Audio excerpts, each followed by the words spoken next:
Good day, I'm Stacey Ann Smith and this is your Jis News for Tuesday, June 25. Government will establish a firm schedule this weekend for the implementation and funding of PETROJAM's refinery upgrade and expansion.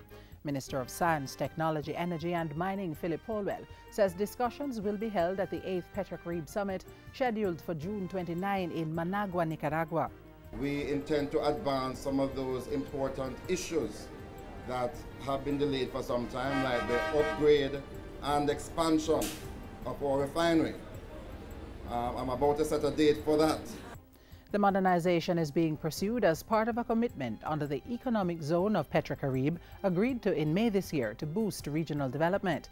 It will see Jamaica producing its own LPG, gasoline, low-sulfur diesel and petcoke, a byproduct that will enable the generation of 100 megawatts of cheap electricity.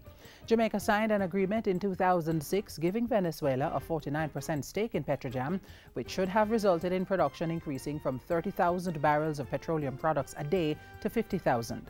That project is now back on track, and we want to say that since the new government has taken office in Venezuela, the new president, we are very pleased, very encouraged by the response we are getting to that and other projects.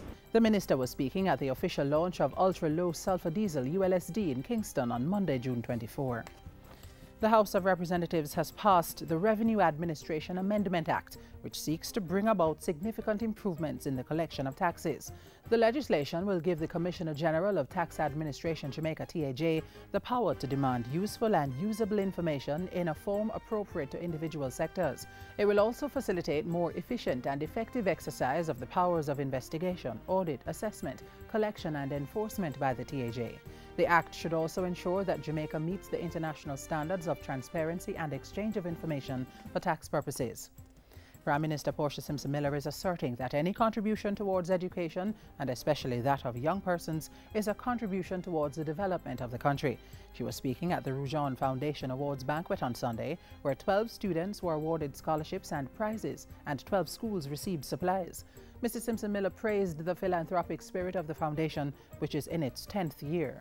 This organization is making a valuable contribution, you are, to our country by creating solid partnerships with Jamaica and American organizations and personalities. The Rujan Foundation has developed a variety of programs which have benefited hundreds of inner city and at-risk youth both in Jamaica and the United States. In addition to scholarships, the Rujan Foundation helps schools with equipment and other supplies and supports lunch and athletic programs. Members are also involved in the building of learning centers to improve educational standards in underserved communities. Hundreds of residents in Portland will have better access to healthcare with the reopening of the CHESTOWE Health Center. The facility was closed after being damaged during Hurricane Sandy last year. The Office of Disaster Preparedness and Emergency Management, ODPEM, recently presented the Northeast Regional Health Authority with a $700,000 check to repair the health center. It will benefit residents of at least 4 communities in the parish: Skibo, Bybrook, Claverty Cottage and Catalina. I see a number of elderly here and mothers with a number of babies, and they are the ones that oftentimes benefit from health care. And finally, the Office of the Services Commission has appointed Mrs. Javine Bent as the new Commissioner of Corrections. The appointment took effect on Monday, June 24. Mrs. Bent, a former Deputy Commissioner of Police, takes over from Lieutenant Colonel Sean Prendergast, who demits office at the end of this month when he goes on pre-retirement leave from the Jamaica Defence Force. Lieutenant Colonel Prendergast was seconded from the JDF to the Department of Correctional Services in March 2010. Mrs. Bent, who joined the Jamaica Constabulary Force in 1976, retired in April 2013.